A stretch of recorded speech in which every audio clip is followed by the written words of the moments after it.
લાઠીમાં ભાજપ દ્વારા unity March પદયાત્રા યોજાઈ હતી। સરદાર વલ્લભભાઈ પટેલની 150મી જન્મ જયંતિની ઉજવણીના ભાગરૂપે યોજાઈ હતી યુનિટી માર્ચ પદયાત્રા।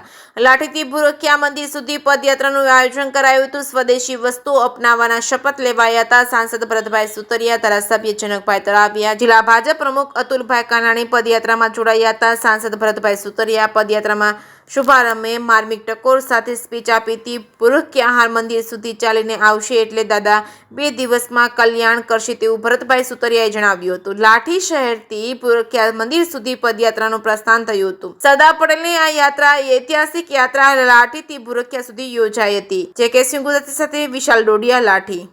આજે આપણા દેશના યશસ્વી વડાપ્રધાન માનનીય શ્રી નરેન્દ્રભાઈ મોદી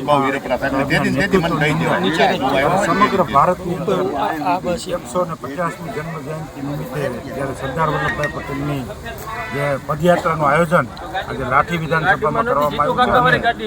આ પદયાત્રાની અંદર તાલુકાના તમામ મંડળો અને પ્રતિનિધિઓ, ચૂંટાયેલા પ્રતિનિધિઓ, જિલ્લા પંચાયતના સભ્યો, ખાસ કરીને વહીવટી તંત્રના તમામ વિભાગના અધિકારીશ્રીઓ અને પદાધિકારીશ્રીઓ આ યાત્રામાં જોડાયા છે અને ખૂબ મોટી સંખ્યામાં આ યાત્રાનું ભૂરખિયા હનુમાન મંદિર ના દર્શન કરી અને યાત્રાનું સમાપન થવાનું છે।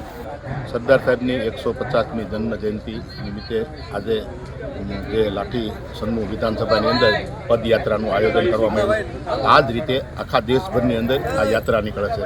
સરદાર સાહેબે આપણા માટે શું કર્યું છે અને શું આપણી માટે મૂકીને ગયા છે તેની લોકોને વાત કરવી છે અને યાત્રામાં લોકો સ્વયંભૂ જોડાય છે।